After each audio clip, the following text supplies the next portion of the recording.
happy to be in Umatilla, and we've got good announcements and good actions today.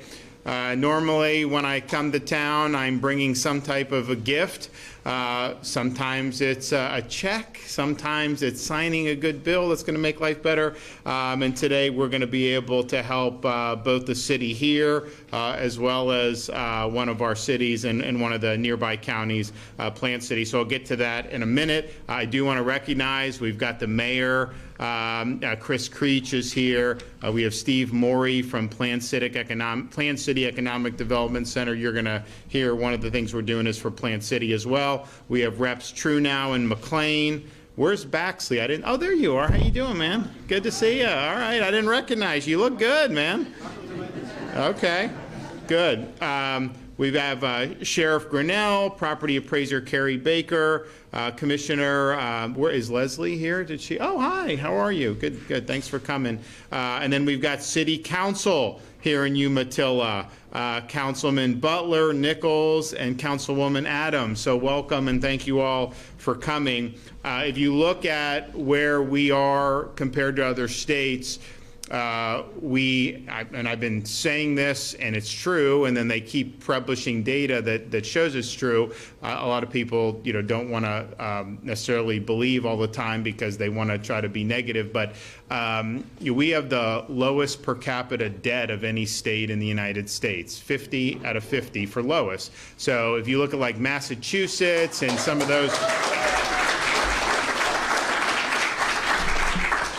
If you look like Massachusetts and New York, like the average citizen, each citizen owes like 10, 12, 13,000 for their state's debt. Florida, it's like $600 per person if you look at the total amount of debt. And so when we, since I've been governor, we've actually paid off 36% of our state's total taxpayer-supported debt. That's from the 1800s all the way to the present that we've done. And so we've done that. This budget I signed a week or two ago has $500 million to accelerate even more debt repayment. So we're going to bring that number down even more. And honestly, I mean, there are times where you do debt when interest rates are low. You can bond projects, and it's probably cheaper to do that. Now, I don't know that you want to do that where interest rates are where they are. But the reality is there may be times you do it. But even so, I mean, you have such a low burden in Florida. So we're happy about that. We also did the budget, and not every legislator likes to hear this, but the budget that I signed that starts July 1st actually spends less than the current year's budget does.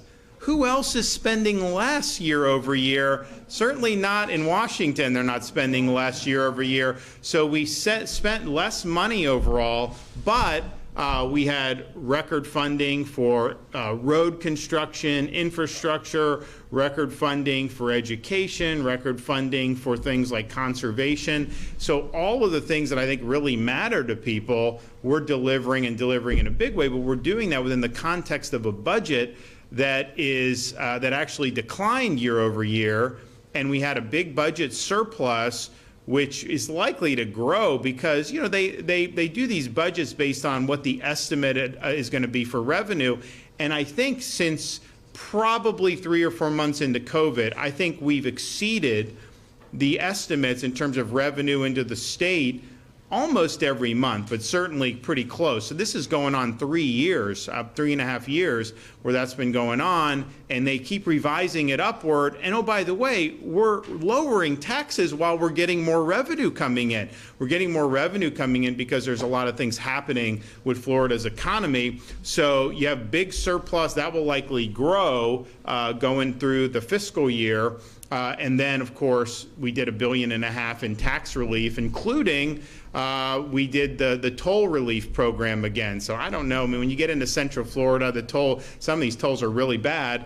But if you're a commuter, once you hit a certain number of tolls in a month, we reduce your bill by 50% every month. I mean, that is really, really positive to do. So we did that again. We did it in 23. We did it now 24 starting in April, and that'll last for another 12 months. So that's really, I think, what it's all about. So really, really good fiscally responsible budget. And the state has never been in better fiscal shape than it is right now in its entire history. And I don't think there's another state in the country that would be in stronger fiscal shape than the state of Florida is. And if you look at overall with our economy, we're also able to show last week, since I took office, so Q1 of 2019 through the Q1 of 2024, the U.S. economy overall grew at like 11%. Florida's grew at 22%. So we doubled the economic growth of the entire country just since I've been governor. So that's pretty good. And then also just saving taxpayer dollars. You know, we had a situation where when I came in as governor, we said, okay, you know, we need to deal with illegal immigration. Now, at the time, you know, the Trump administration, if we had a criminal alien, they would really want to work with us to get rid of to send the alien back. And so we said, you know, one of the biggest problems we have is cities that want to be sanctuary cities. And so Florida had not banned sanctuary cities. So when I came in, like, we've got to ban sanctuary cities. And so we did. We banned sanctuary cities.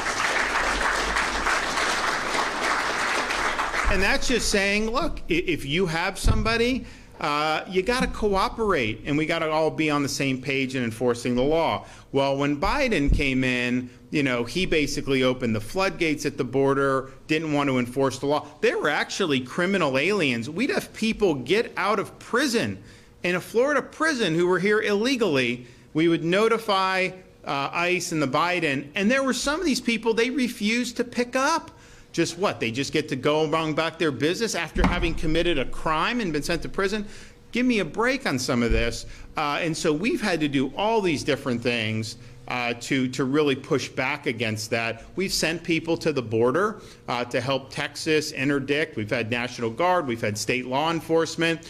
We've put a lot of vessels in the water protecting particularly southern Florida's coast, because you have people from like Haiti will get in a boat and try to show up here. So we've interdicted a lot and stopped a lot of that coming. Coast Guard does the majority of it because that's their job, but we've helped fill in the gaps on that, and we're happy to be able to do that.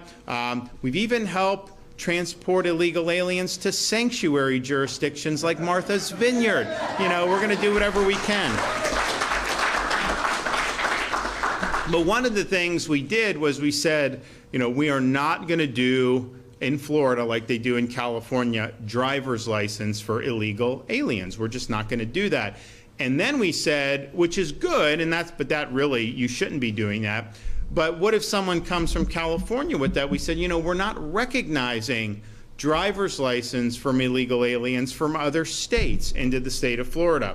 And then they said, so once we did that, they were like, well, we're just going to have nonprofit groups issue IDs to people here illegally. So we nixed that and said, you're not going to be able to do that. So we've been able to do a lot on that to deter people from wanting to come. We also said, because, you know, part of when you have illegal immigration, particularly at the numbers, you do have criminal aliens. There's no question about that. You know, you see these victims. We have angel parents in Florida who've lost sons or daughters because of that. So those are crimes that if you just had control of the border would not have happened. We can say that. It's harder to say like a run-of-the-mill crime committed by an American that sometimes they could be prevented, but these people are here and they're American citizens. People that are coming illegally, if you just had control of the border, any crimes that were committed after that would not have happened by definition. So it's something that's really, really significant when you see that. But so you have that. I also think, in fact, I was asked last night, you've had 10, 11 million come in illegally since 2019. What are the odds that there will end up being a terrorist attack as a result? I think there will be. How could you have that many people and not have some people that are hostile? And when you talk about 10 million, you're saying if only like 1% are bad, that's going to cause havoc. And we know there's obviously more problems than that. So I think from a security perspective, it's a big deal. You have seen drugs, you've seen all that. But also, just the sheer number of people imposes huge burdens on communities, on schools, on different types of services. You know, they had the Army-Navy game in New England, and all the hotels were being filled by illegal aliens. And so the veterans didn't have a place to stay for some of this stuff. So you have all these different things where they're putting American people last. So what we said is, look, we've got to get a handle on this. And so we require, because, you know, people show up at hospitals and they do, and they get usually on the taxpayer, will get treated for something. A lot of times they'll go to an emergency room. It's not necessarily an emergency, but when they do that, they do. So that's just a fact of life. That's federal policy. So we said, okay, when you're going in to the hospitals in Florida, you know, they need to ask about whether you're here legally or not. And so once we put that into effect, now we've had a 50% reduction in Medicaid expenditures because we have fewer illegal aliens going to use our healthcare system. That is what you need to do to be able to protect taxpayers and to be able to uphold the rule of law. So we've taken a lot of action in that regard that's been very, very positive. On the other hand, we still have courts that will stop if you try to enforce immigration. So we passed a bill. If you smuggle in people illegally into the state who are here illegally, we're going to hold you accountable for smuggling. And federal court said, you can't do that. Only the federal government can enforce federal immigration law. And that's a total misreading of the Constitution. Now, that's what the Supreme Court has said. In probably about 10, 15 years ago, they issued a ruling in the Arizona case. I think that needs to be reversed, because it's one thing to say the federal government has clear constitutional authority to do something, and they do something lawfully and constitutionally. That is the supreme law of the land. So, for example, if you had a federal government that wanted to enforce immigration law, I think it is a problem to have a state or a city say, we're not going to enforce it and we're going to harbor people who are illegal. I think the sanctuary jurisdictions are problematic. Now, a lot of people on the left in the media, they celebrate those. But we're in a different situation. You have an administration that won't faithfully execute the law. So you have states and some localities, they just want to enforce the law on the books. And the courts are saying, if you're faithfully enforcing the laws on the books because you're a state or local, you're infringing on the federal government's prerogative to set immigration policy. The way you set policy, if you don't like it, have Congress change it, but you don't just get to ignore the law, and that's what the federal government's doing. So all the things that states have done regarding enforcing directly immigration law, courts are stopping that left and right, and that's going to continue to happen until we get to the Supreme Court and have them reevaluate some of the cases that they've set down over the years, because it's making it very, very difficult. Texas, someone comes across the border, they should be able to just take them and send them back. You shouldn't have to turn over to Border Patrol, because with Biden, they're releasing them into the interior of our country, and that doesn't make any sense. But nevertheless, we've saved a lot of money because we've had good policy and stood up for taxpayers with respect to fighting illegal immigration. Now, what are some of the results? Florida's #1 in new business formations since I took office in 2019. We've had almost 3 million businesses formed in Florida over that period of time. We are, of course, #1 net domestic migration, and you obviously see a lot of people on the roads, which we did a lot for infrastructure, so we're going to build more roads and accelerate that. For the last 12 months, we've added 220,000 jobs. 7,000 have been manufacturing jobs, and I think it's really important. And we've grown manufacturing jobs. I think we've done about I think close to 100,000 over the last 5 or 6 years. So we want to continue on that, and I think what I'm going to award today is going to help with that. But those are really, really good jobs, and we've had people move into Florida for manufacturing. We've also done a lot of workforce to make sure that we're preparing people for those types of endeavors. We have had a lower unemployment rate than the nation as a whole for 43 consecutive months. That's almost 4 years we've been beating the national average. We have added jobs in 47 of the past 49 months since May of 2020, kind of the COVID depth. And our year-over-year private sector job growth rate has exceeded the nation's for 38 consecutive months. You know, some of these jobs that are being created that Biden talks about, a lot of those are government jobs. I think here, you know, we've had a lot of private sector growth, which is really how you want to power an economy. So that's great. And add to that, 2 years in a row, we've been ranked #1 in America for education by U.S. News and World Report, including #1 for higher education for 6 years running. So we're very proud of that. I wish we'd be #1 in football again, at least one of our schools. We'll see what happens on that. But that's really, really good. And Wall Street Journal did a ranking.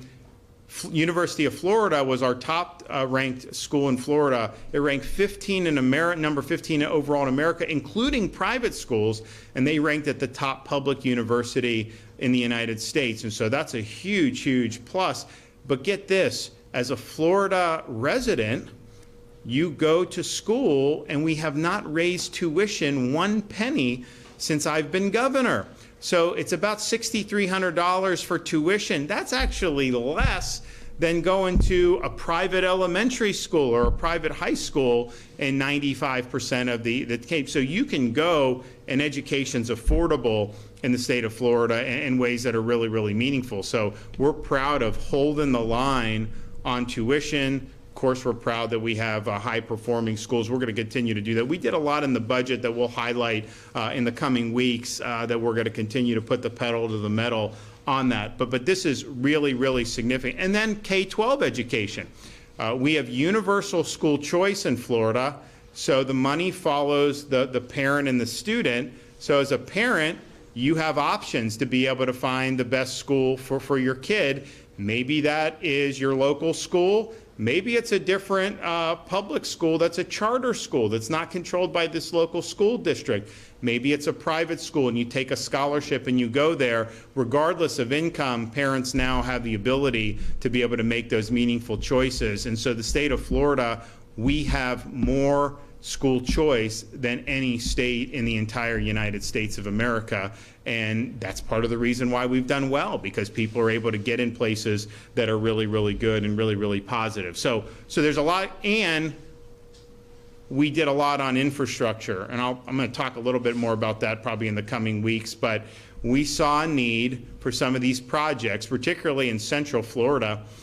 We know that they need to be done, and a lot of them weren't even scheduled to start until next decade. So we did a big cash infusion. We're accelerating a lot of these projects. So now some things that weren't even going to start for 5 or 10 years will be finished within 10 years, and that's going to make a big, big difference. Some of this is to get ahead of some of the growth. Some of it, quite frankly, is just keep your head above water because you have more people on the roads and you have more growth happening as a result of that. So we've been happy to do all that. Now, one of the tools we've been able to use is we have in the governor's office what's called the Job Growth Grant Fund, and it can be used to support local communities with either workforce development or business development and job creation.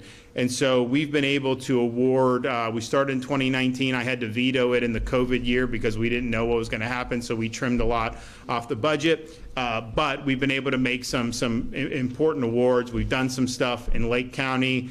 We've done some stuff in nearby counties as well. And it's a way we can help plug. Usually we don't just do it where we pay for everything. Usually a city or a county will come to us and say, hey, we've got some money here, we've got some money there. Can you do a certain amount of money? So we'll do awards for $1 million, $2 million. Sometimes we do $7 or $8 million. And we have done even more than that in circumstances where it's compelling. But this is a way to kind of build a base for economic development going forward. And I think it's the infrastructure component, but it's also the the workforce component. I mean, we did the big rig, the drivers, the commercial driver's license. We've got a huge expansion of the training for truck drivers. That's a big deal, especially for a state that's really big in logistics. So we've made a big, big difference on that. Different people, different cities, different counties, communities will come and they will ask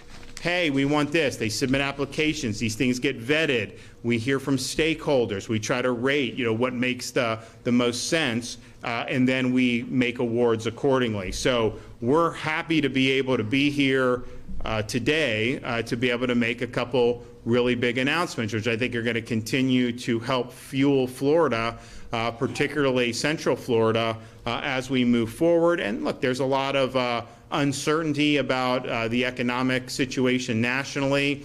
I talked about our budget situation. Basically, you take everything I said about Florida, you do the opposite, and that's what you have in Washington, D.C. It can't keep going on like this. I mean, eventually, someone's going to have to pay the piper here. So you've had the Fed printing money, you've had borrow, spend, inflation, all interest rates, all these things, not necessarily something that's sustainable. So we want to build as strong a base as we can. If you remember during the housing bust in 2008, when they had the Great Recession, Florida was so much invested in the housing. Tourism was big. That really knocked Florida. Florida did significantly worse as a result of that Great Recession than other states did. Now we've been in a situation, we've been outperforming the nation. Our economy is more resilient. I think it's a lot more diverse than it was then. And I don't know what's going to happen, but I think what we've done has really built a strong foundation for the future of Florida in good times, and potentially if we have to weather storms imposed on us from our folks in Washington, D.C. So we're mindful for all of that. We look to areas where there's a lot of potential, particularly on this industrial development. So we're here today in Umatilla, and the request was to help with the Lake Ferns Industrial Park. And so this houses companies in advanced manufacturing and construction material industries. If we give the award, we think that it could lead to an estimated 300 new high-wage jobs in the communities. And so I wouldn't come here if I was going to deny the award, obviously. So we are pleased to be able to announce that we will, in fact, be awarding $4.8 million from the Governor's Job Growth Grant Fund to the city of Umatilla for infrastructure improvements at Lake Ferns Industrial Park. So that'll be good.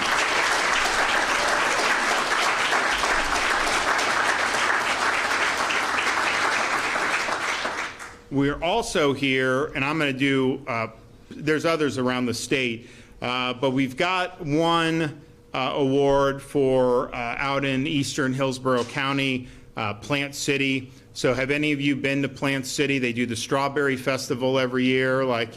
Really, really good. Big, juicy strawberries. Better than the supermarket because they're fresh right there, and they do anything you want. Strawberry shortcake, strawberry milkshakes, strawberry Belgian waffles. I think they do somehow they put it into burgers and have a strawberry. Anything you can think of. There's a strawberry cinnamon roll, you name it. So we go, my wife and the kids have a good time, but it's the top winter strawberry harvest in the United States of America. So if you haven't gone, you should. And, our Attorney General, Ashley Moody, was the Strawberry Festival queen when she was growing up there way back in the day. So it's been a launching pad for folks to do a lot of cool things. So Plant City wanted some help on infrastructure, and they want to create a 2.75-mile loop extension of one of their roads there. And so that's a $5.5 million price tag. Again, I wouldn't be mentioning this if we weren't going to award it. So we are going to award that $5.5 million. What this road is going to do is going to create access to about 310 acres of light industrial development and commercial development sites out there in the eastern part of Hillsborough County. You're talking about, so this will construct roadways, water distribution system, water collection system, reclaimed water distribution system, electrical infrastructure, and commercial utilities. So this is a big deal. This whole project that this is really linking to will lead to potentially 2,800 new jobs in the Plant City area, and they've already got 1,000 jobs that are happening in that area right now. So this potentially could be a really, really big thing. We believe in making things in the state of Florida. I don't want everything made in China. That's not good for this country, and it's not good for our state. And what we found is, if you are, and we have vocational education in middle school now.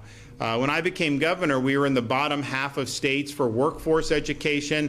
And as much as I was talking about our universities doing well, the reality is, you look around the country, a lot of these universities, what's going on there is horrifying to see what's being taught, how these people are behaving.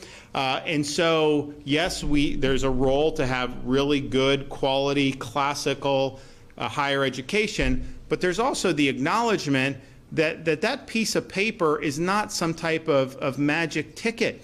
You go $100,000 in debt and you get a degree in zombie studies, you're not going to necessarily have the C's part for you. So to say that you have to go and get a 4-year degree is not true. For some people, it's great, but for others, you get a certificate in high school for some of these HVAC, welding, electrical, these things. You will be employable.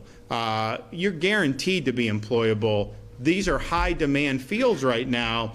And so if you look at manufacturing in Florida, that's one of the highest paid fields for workers in the entire state. Average annual wages are over $74,000 for people that are working in these various facets of manufacturing.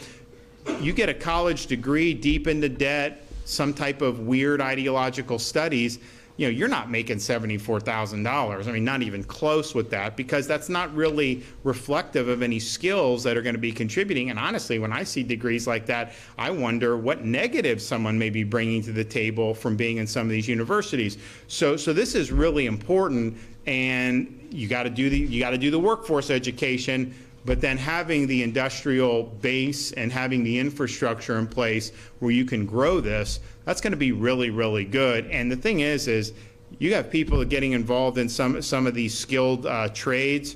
They're making 6 figures usually pretty soon.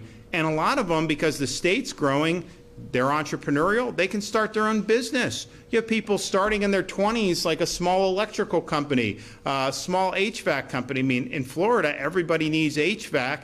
There's going to be so many more opportunities. So we are definitely supportive of us having a strong industrial and manufacturing base. We need to be able to make things. It's really, really important. We have been able to do that in Florida better than we ever have, but we got a lot more that we want to do. So these awards, I think, both play into that, as well as what we've done in workforce for really the entire time that I've been governor. So, all right, we are going to do the presentation of the check. So we'll do the Umatilla check first. So whoever wants to come up for that.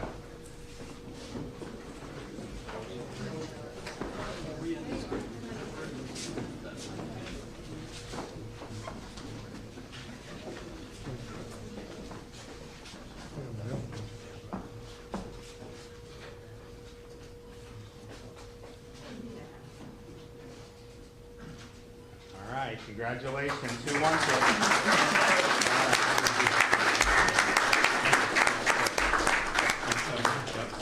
All righty. Yeah. Awesome. Oh, thank you. Thank you. And then now we'll also do the Plant City check. Okay.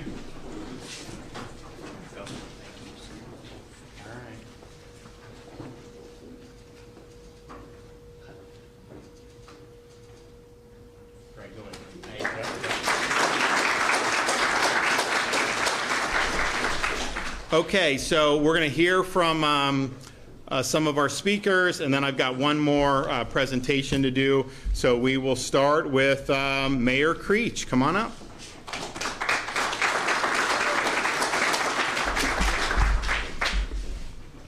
So good morning, everybody, and welcome to our beautiful city of Umatilla. I'm Mayor Creech, and just wanted to take a couple minutes to color in, what this grant award means to us and what our project is going to look like a little bit. So first of all, and most importantly, I would like to thank Governor DeSantis for his service to our nation, the great state of Florida, and the city of Umatilla.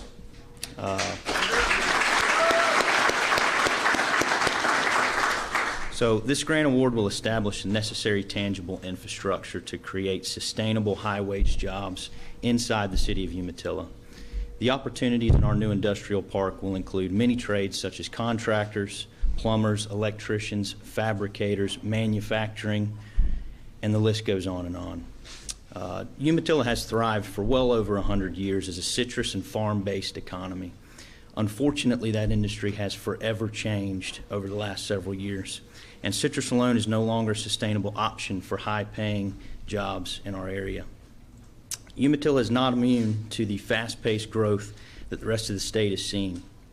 With our city population set to increase over 30% in the next 5 years, we strongly felt the need to diversify and attract enterprise to our community. We recognize we could not expect our job base to just mainly be comprised of retail and restaurants forever. We wanted a more sustainable option to bring this enterprise in. So by the blessing of this grant, we'll be able to provide the foundation for job creation inside the city in a meaningful way that will touch thousands of livelihoods and households in our city. This journey all started with Umatilla partnering with our good neighbor, the city of Eustis, to be our wastewater treatment provider. This initiative saved our local taxpayers over $7 million by not having to construct a new wastewater treatment facility. In addition, this freed up approximately 40 acres of our former spray field and paved the way for this new industrial park. And this grant was the catalyst to make it all happen. As a small city, Umatilla does not have the financial capacity for an initiative like this. While we do run balanced budgets every year, we just don't have the extra funding to make things like this happen in a meaningful way. Without the support from our governor, legislators like Representative Trunow, Representative Yarkowski, and Senator Baxley, this vision would never become a reality. So I believe that the free state of Florida is the best state in our nation to live. Just the fact that our government can provide opportunities such as this while simultaneously running responsible, balanced budgets like the governor indicated, I am so thankful for that. My kids are thankful for that. My grandkids will be thankful for that. So that's the biggest thing to me. That makes this award so much sweeter. And to me, that is what positive, meaningful economic development is all about. I'd like to thank all of our local elected officials for being here today and providing the support you excel in each and every day, day in and day out. Thank you to my fellow council members, our city staff, and our leadership team from Half Engineering. We would not be here today without you. And again, I'd like to thank Governor DeSantis for his support, his dedication to our city and the great state of Florida. So thank you for being here today, and God bless. Okay.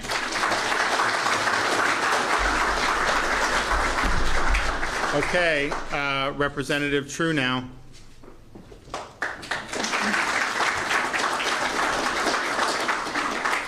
Well, thank you. Thank you all for being here today. I want to thank our first responders and our veterans for being here today. It's an honor that you guys serve our country and take care of us all over the place. Public safety is our #1 priority in the state of Florida. Well, being here with the governor is an honor, and I'm grateful to this community for allowing me to serve. The Job Growth Grant Fund has transformed projects from shovel-ready to reality. Little over $4 million today means a lot to this city. It's a big part of their budget. You know, it's probably close to 20% of their overall budget for the year. So this will go a long way towards the necessary infrastructure to develop the new industrial park, but it will also pave the way for significant increase in job opportunities, bringing prosperity to the area. I appreciate the governor for another thing. He came to Umatilla. I mean, I don't know when the last time a sitting governor has come to Umatilla. Speculation is somewhere in the 60s. So having him here to Florida's heartland, the gateway, Umatilla being the gateway to the Ocala National Forest, is a great thing for us to have here today. We have so much to offer people in the state of Florida. A lot of people come here for a lot of different reasons, and we just want to, you know, expose that, and Umatilla is doing great things. Lake County and the city of Umatilla and its residents are working to grow the economy. Thanks to this investment into this community, we're able to create more jobs and attract. We have 4,000 students that graduated high school in Lake County, about that, right? And we need to create pathways for them through vocational education, workforce training, to be what they want to be. Grow up to be plumbers and electricians and whatever they want to be. And we've done a lot of that in the last 4 years. It's been great for me to be a part of that. I'm a guy that's a product of workforce training. I didn't go to college, and we don't all have to go to college. But we can have those things in the vocational education centers to teach these children where and how they can do better, and then working with our local college system to do the exact same thing. And this year, there's a $100 million block grant to help pre-K through 12, the technical centers and the college system to line up and help these children figure out what they want to do at an early age so they can have a direct path to a career. So great things. Today is a great day for Lake County. I want to thank Governor DeSantis for his leadership in delivering opportunities and for his commitment to helping our citizens achieve their vision of the American dream. Thank you.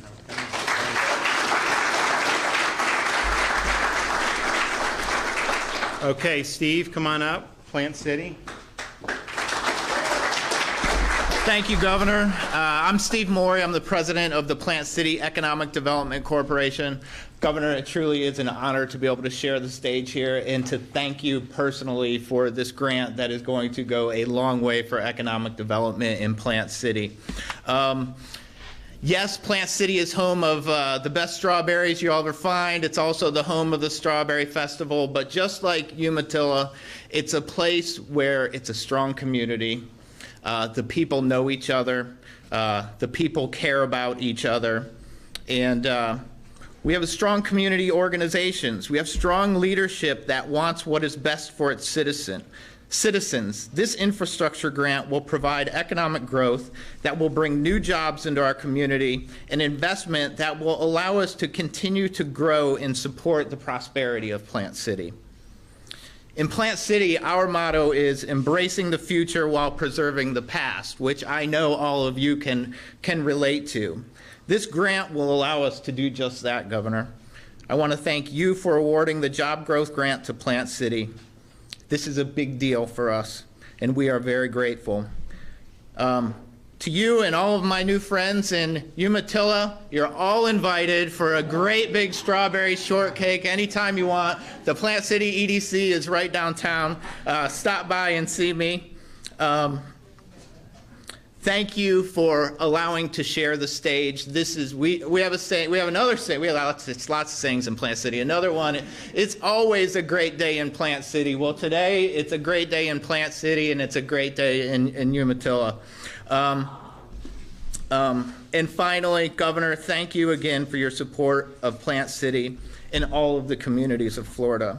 Your continued leadership is greatly appreciated. It has always been great to be a Floridian, but it has been amazing to be a Floridian the last 5 years. So thank you.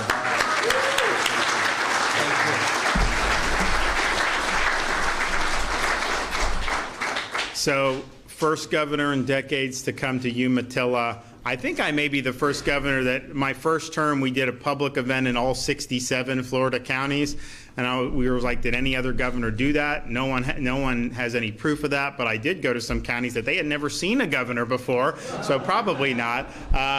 But then I think I've gone to the Strawberry Festival more than any other governor in Plant City. I remember we went, so when COVID happened, people would cancel things, and the Strawberry Festival, they were just like, we want to do it. And we're like, yeah, do it. Do it. And they're like, well, we're getting a lot of blowback. I'm like, do it. I was like, I got your back.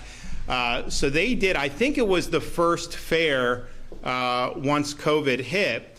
I don't know how many months after, but I mean, it was like the first fair. And it was very well attended. Dr. Fauci was not happy with Plant City, but everybody had a good time, and it was important to be able to get people back going. So I remember that, and there were people from all around the country that came for that because there weren't a lot of events that you could attend, especially in some of these other states. So we had people coming down from Illinois and Michigan and fleeing there just to be able to go to the Florida Strawberry Festival, and I'll tell you, a lot of the vendors really appreciate it because they couldn't work. If you don't have fairs, how are they going to be able to work? So they were very appreciative too. But really, I mean, Plant City, like I could say do it all I want as governor, but you got to have folks locally who are willing to get in there, and they did that, and that was really, really big. And then we've been back, of course, since then. I usually take one or all of the kids when we do that, and we usually bring back a lot of different stuff back to Tallahassee, and including definitely some of the best strawberries you will ever have, no question about that. We're also basking. So, you know, when I was born and raised in Florida, and, you know, when I was growing up, the last thing we would have been known for was ice hockey. And now we're basically kind of the semi-permanent location for the Stanley Cup. And we had a big victory last night in South Florida. Florida Panthers, you know, they were up 3-0. And so the series went to Edmonton for the fourth game, and there were people down in South Florida go, oh, you know, I kind of hope Edmonton will win the fourth game so we can have another game in South Florida. I said, you never want to hope that. You have somebody on the ropes, you put them away. You never want to let them back in the series. So Edmonton won game 4, 3-1. Edmonton won game 5, 3-2. Edmonton won game 6, 3-3. So last night was for all the marbles down in South Florida. So they ended up getting 2 additional Stanley Cup Finals games, and then were able to win 2-1. So between the Lightning and the Panthers, this is kind of like hockey central there. It's interesting because when I was growing up, no one played hockey. You go to like a mall, maybe they'd have a rink. Now youth are involved in Florida in these hockey leagues that they do. Obviously, you can't grow up and just do it like they do in Minnesota, just go on a lake in the winter. But it's interesting how that has been something. But we definitely dodged a bullet in that game last night because it's you know, when you lose 3 in a row like that, a lot of times there's a momentum that takes place. So good on them for doing it, and it was a great year for them all the way around. And so we're excited to be able to keep the Stanley Cup in the most tropical state in the United States. So, all right, we got any questions? Oh, before I do that, so. I think most of you know we had earlier this month, June 6th, was the 80th anniversary of the D-Day invasion. And we had 80 years ago, you figure most of the people there, I mean, maybe they were 17, 18, 19, but people that are, I mean, most of those folks, of course, we had a number of people killed in action that day, but most of the survivors, the veterans, have passed away. And so we thought it was really important in Florida to honor the surviving D-Day veterans that we have in our state. And a lot of them traveled to Normandy for the 80th anniversary, which I'm sure was a very special thing. And we said, look, whenever you get back, we are going to make sure that we award the state of Florida's Medal of Merit to all of our surviving D-Day veterans. And this is for extraordinary meritorious achievement to either the state or the country. And so we're fortunate. But what they said was, you know what? Someone was in D-Day, you know, they're probably in their 90s, maybe even over 100. We're not going to have everyone show up in Tallahassee and do one big event. So when I'm in the neighborhood, we will present the Medal of Merit to the veteran and make it more convenient. So we did one in South Florida last week. And so we're here today doing one of our D-Day veterans from Central Florida, named Mel Jenner. So Mel, come up here in a minute if he wants to speak. He'll be more than welcome. But you know, he joined the National Guard in Michigan. He's from North Dakota. Joined the National Guard in Michigan as a teenager, and got thrust into service in the 1940s before D-Day. By doing things with the Royal Air Force. So as all that was happening, like 1943 and 44 leading up to D-Day, Mel was involved in that fight. And then on D-Day, he served as an integral, so he was a pilot. And what they would do was they would fly over the area where you'd have the event, and they would like take reconnaissance and pictures. Very important thing to be able to do well. So he was able to do that, accepted that mission, didn't really even have to do it, but he wanted to raise his hand and do it. And so he's going up and down the French coast, getting this intelligence and photographing what's going on. He was transferred back to the United States that July. He served as a military policeman. He went back to the Michigan National Guard. But get this, a few years later, he was sent back to Europe to drop supplies and chocolate bars over a city in Germany during the Berlin airlift. So he was dropping into Berlin. That was a very tense moment at the start of the Cold War. He moved to Biloxi, Mississippi, met his wife Joyce, joined the Air Force, served as a crew chief and loadmaster. He was a chief master sergeant in 1966, and he retired in 1968. So he now lives in Central Florida, and we're proud to recognize him for his heroism. So Mel, if you want to come on up here, we are going to...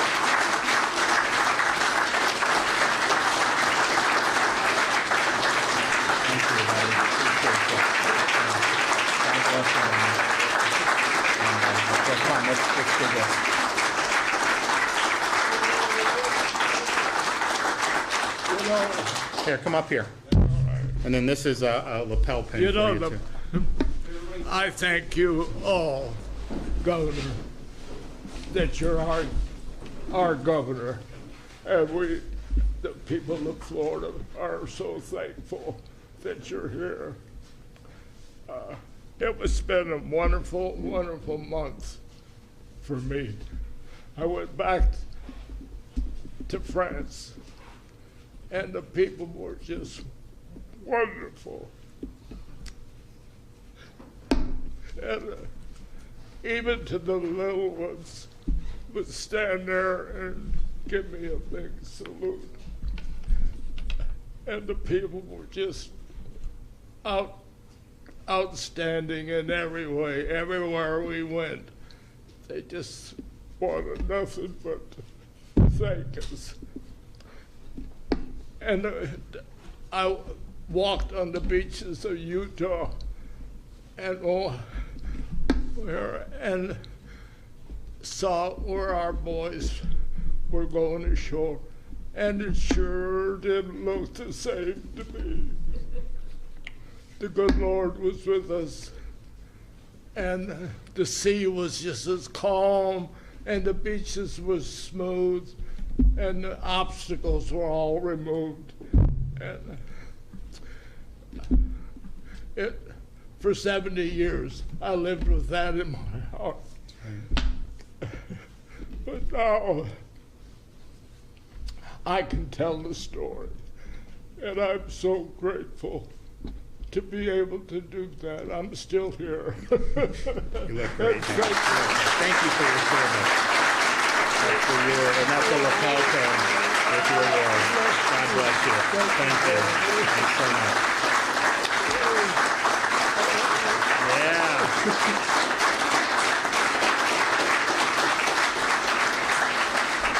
Well, we thank you for your service. And was that the first time you had been back to France?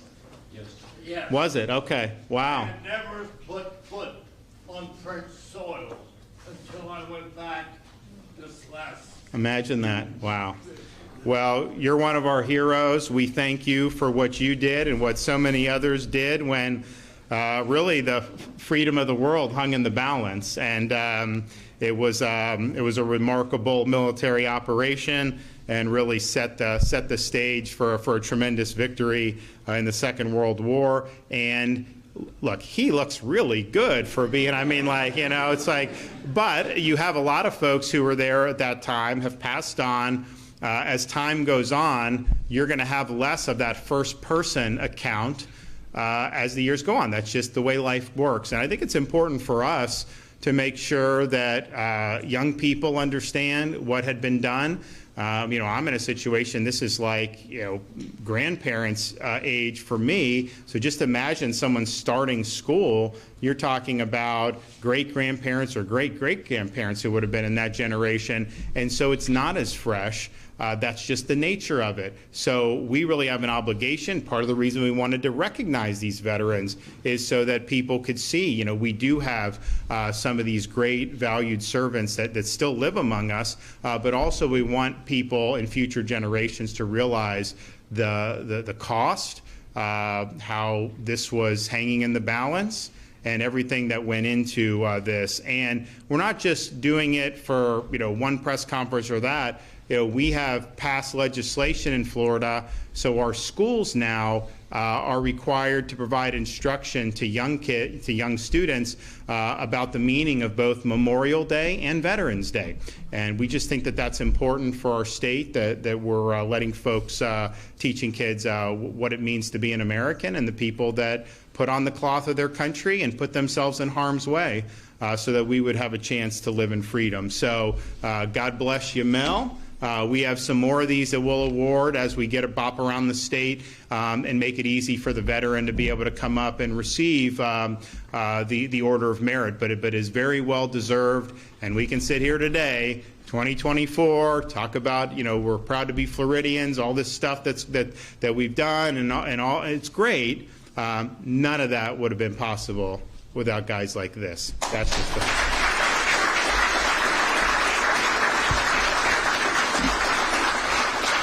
All right, anybody got anything? I want to ask you about the Florida Freedom Fund. Have you been able to, or can you identify personally the races or the amendments that you guys might be involved with in that fund? You'll know it when we decide to weigh in. We clearly are going to be, with that Freedom Fund. We are working with a lot of stakeholders who are interested in making sure that we defeat the Amendment 3, which would basically do marijuana wherever you want. Just smoke it, take it, and it would turn Florida into San Francisco or Chicago or some of these places. And it's not, we already have medical marijuana. It's out there, but we got to keep our streets clean. We cannot have every town smelling like marijuana. We cannot have every hotel smelling, theme parks. And so a lot of folks have used our vehicle that will then be able to apply appropriately when it comes time for that to happen. But this is why these ballot initiatives are so bogus. What you will see as a voter is not what actually gets put into the Constitution. Who would vote on something that they don't even get a chance to read? It makes no sense that you would do that. So they draft this summary. Whoever pays to get on the ballot, they draft their own summary. And they try to make it as pleasant as possible. They focus group the language. They poll test it. They do all this stuff to try to get voters say, sounds good, whatever, I'll vote yes on it. If you actually read the language of the amendment, it paints a different picture. And the Supreme Court has a role in reviewing this to make sure that summary is an accurate reflection of the text. And by a 5-2 vote, they said it was. The two justices who dissented were correct on this. And if you read that actual text of the Constitution that will go in, it says there can be no penalty, criminal, civil, or otherwise, for smoking or possessing up to 3 ounces of pot, which is about 40 to 50 joints. Some law enforcement say more. So that means, like, you have it in a school, they can't punish you. I think it means you bring it into restaurants and they're not going to be able to do anything. The indoor smoking law in Florida does not apply to this. There's no limitations in the amendment language, and so I think what will happen is it's more broad, this amendment, for you to be able to possess and smoke pot than the First Amendment is, than the Second Amendment is, than like core amendments that grew out of the founding of this country. So I think what will happen is it's going to be everywhere. And some people say, well, a business could still exclude somebody who's doing marijuana. Now, the amendment does not say you can do that. So I think that's an open question. But even if somehow that were right, once it's a constitutional right, law enforcement is not going to want to get involved. And so you're going to end up, it's going to be like Colorado. Talk to the people of Colorado about what happened. Look, if this were just something that was like had never been tried, people can make arguments. We've seen how it's operated in Colorado, California, New York, these places. It has not worked in any single place. I saw some YouTube ad that they're running saying, oh, well, people are using it, this will make it legal and safe and all that. Let me tell you this, in Colorado and California, when they did legal recreational marijuana, which was actually, this amendment in Florida is more liberal than Colorado, what they did, when they did that, it created a bigger black market. The drug cartels benefited from that. It was a failed experiment, and I just, we've got a lot of great things going in this state. I don't know why we would want to be in a situation where we're fiddling around with our state's constitution. And oh, by the way, if you're on the fence about this, if you vote for it, it somehow passes, and you end up being wrong, we can't just have Senator Baxley and Rep. True now go in and fix it in the legislature. It's going to be part of the Constitution. You're not going to be able to functionally, you're not going to be able to change it. And I just think that that's something that that people should know about. All right, it's great to be in Lake County, and it's great to be in Umatilla, and we will make sure that we make it back soon. God bless you all. Thank you.